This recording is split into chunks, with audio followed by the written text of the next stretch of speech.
What's going on, you guys? This is Gamer Crash Craze here, and welcome to a brand new COD WWII video. This video is going to be a little bit different than my normal videos, alright? We're going to be playing some COD WWII as always. However, this is not a challenge video or a best class video or anything like that. This is a topic video that we're going to be talking about. We're going to be talking about two topics in specific, and they're actually topics that have been out for a while, and people have given their opinions, given their ideas about them. Whoa, buddy. You totally could have had me. But we're going to talk about them regardless, and I definitely want to make sure to know your opinions in those comments down below. These topics are going to be revolved around video games because we are a video game channel, so obviously we're going to try and cater to these video game topics. But the first topic that I kind of want to talk to you guys about is the idea that Hawaii, out of all of the states, Hawaii has gone ahead and said no, no more to loot boxes in video games. And it's interesting, it's an interesting one to say the least, but it just goes to show that something's gonna come about this. And you know, like some games, for example, actually what spurred Hawaii to go ahead and make or try to make some changes, because know this, even though they're trying to make these bills to ban loot boxes, it might not go through. It probably won't go through, actually, thinking about it more now, because honestly loot boxes is a complete what the heck. Companies are making billions and billions of dollars on loot boxes, and so it's a no-brainer that these loot boxes are not going to go away. So just because Hawaii's making bills, it kind of sets the tone a little bit to how loot boxes are being received and how people are just seeing more and more the negativeness of it. But it's not going to go anywhere. These bills are probably not going to get passed. But nonetheless, it's still really interesting to think about. Oh my god, if that guy would have gotten me again with the shotgun. Woo. But Hawaii tried to introduce two bills to their state towards banning loot boxes, basically saying that loot boxes are kind of gambling to smaller, to minors. You know, gambling in casinos and stuff like that, you're only supposed to be 21. That's the limit before you can start gambling in casinos and such. And they're starting to see loot boxes as a way and form of gambling. And in my opinion, I kind of see it that way as well. It's not a good thing, in my opinion. And like I said earlier, Star Wars Battlefront 2 is what basically spurned this spearhead of banning loot boxes, because if you guys know, if you guys played Battlefront 2, I did not, but I did hear about the loot boxes being crazy, absolutely crazy. And EA had to take away the loot boxes because of the controversy surrounding them. And so that's basically what spurned this problem. Okay, I stuck him. Goodbye. But anyways, guys, if these bills, or a bill was to be passed for the state of Hawaii, it would then require the odds for loot boxes to be disclosed. Now, I believe, I haven't checked this out, I really should have before I decided to make this video, but I do believe that in Japan, I think, they do actually have laws in which you need to disclose the odds or the chances of getting certain items within video games. And that's basically what I think Hawaii is going for, although I think they're being a little bit crazy with trying to go ahead and make a bill like that. It makes it seem like as if the government's trying to put their hands in this, and it's actually kind of a business thing, so I don't really know how that's gonna go. But anyways, in my opinion, like, loot boxes are great and all. I support them only because, and only if, they are cosmetic only. So I'm gonna give you two pretty good examples of what I mean here. Well, not good examples, but I'm going to give you two examples to kind of give you like a polar opposite viewpoint on supply drops, on loot boxes in general. So a good example of loot boxes or supply drops would have to be, in my opinion, Overwatch, for example. Overwatch is completely customizable. They're not putting in guns, they're not putting in heroes, they're not putting in any of that stuff that could change the game. They're just putting in customizable things like sprays, or their intros, or skins, or uniforms, as you can call them, and it's all customizable. It only adds to the game in a positive way, as you can see it. Now, the other side of this would be, for example, I mean, you could take just Star Wars.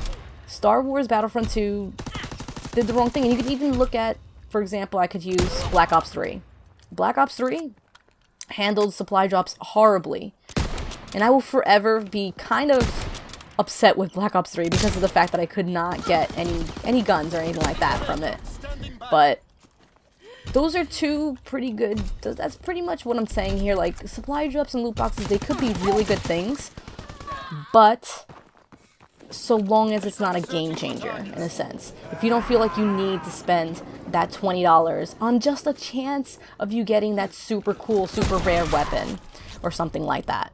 So enough about talking about the loot boxes. Let me know what you think in those comments down below about a banning of loot boxes. Should there be odds, by the way? Should they show the odds? I think that they should. But to stray away from this topic and to go into our next topic for this video is the idea that video games create violence. Ooh, this is a really good one.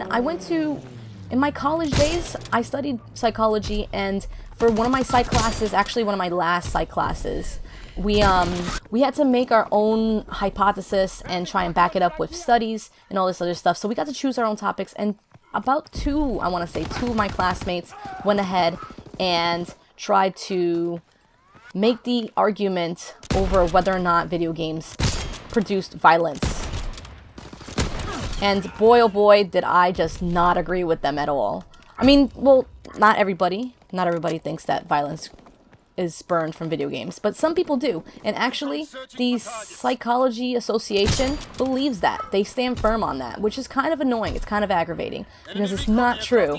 This is my opinion. I don't have a study to back it up. I don't have the absolute data to back it up.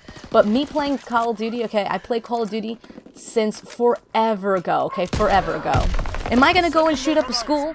No.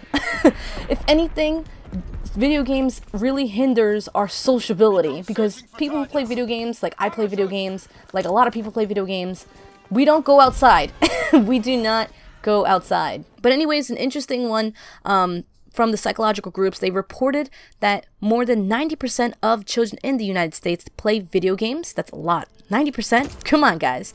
And among these kids, the ages between 12 and 17, that number increases from 90 to 97%. And the important statistic there is that 85% or more of video games on the market, they contain some form of violence. And they're actually even including, for example, Pokemon Go, where you have to battle gyms. They consider the battling aspect of Pokemon violence in some sort of way. And so they're actually also even looked at criminal activity increases in comparison to when like violent video games have been released. And they're actually also taking a look at school shootings. You know, these kids that go into these schools and they create this tragic disaster. And they're trying to look at these school shootings and in comparison towards violent video games. And so honestly, therein lies the argument. Do violent video games, or video games in general, do they cause violence in life? Honestly, in my opinion, no. Because there's a load of different sorts of medias that can impact someone to want to go ahead, or that can do the exact same thing as what a violent video game can do. There are movies, there are TV shows, there's just so much. There's things on the internet, like, you know, there's just so much. And honestly, I full-heartedly do not believe that video games are the main reason or any sort of a reason as to why violence has increased in this world. Honestly, I feel like it's a lot of things that come together and form it. I think our society is changing, especially for the younger ones. You know, they're everything's in their face, you know?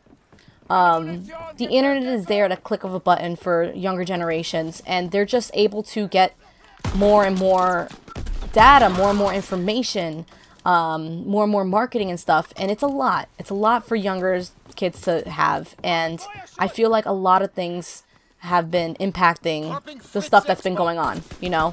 You can make the argument of gun laws, you can make the argument of violent video games, you can make the argument of too much coffee, you know?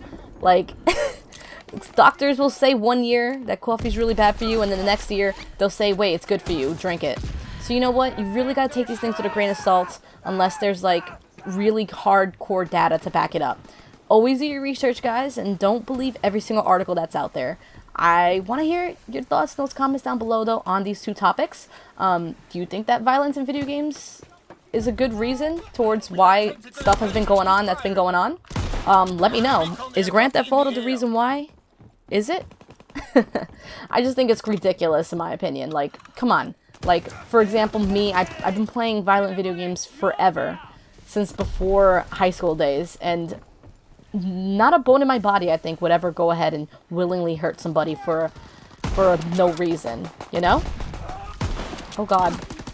Oh no. My shot. Where did it go? But that about wraps up today's topic video. This is the first one, so bear with me if I rambled a little bit too much. I do apologize about that, but there's just I have a lot of opinions on these things, alright? And strong opinions, to say the least. But again, let me know in those comments down below what you guys think. Leave a like for this topic video. I might do another one in the future. I think it's nice sometimes just to sit down and chillax and just talk about some stuff with you guys. I think it's an awesome thing. So if you guys enjoyed, definitely hit that like button to show me some support and show me that this is a good idea and that I should do it again in the future. If you haven't done so already, make sure you hit the subscribe button as I make gaming videos every single Monday, Tuesday, and Wednesday, and I also live stream every Thursday and Friday. And actually, really quick before I go, if you haven't done so already, check out my Twitter. Follow it if you have a Twitter, and you can keep up with me and everything that I do. I am going to be posting a vote. I repeat, I'm posting a vote for you guys to go ahead and vote on what's going to be taking over the next live streams. We finished Assassin's Creed Origins. We finished the main story of that, and so that just means that another game is going to be taking its place, my friends. So let me know in the vote, or if you guys want me to play a different kind of game, leave it in the comment section. Tell me what game I should be live streaming, and I will most definitely take a look, and that might just be the next game to take over the live streams. So for now, that vote should be up. It's going to be up Monday till around Wednesday, so that's about 2 to 3 days worth of voting to be waiting on. So until then, you guys, thank you so much for watching, and I'll catch you guys in the very next video. I'll see ya.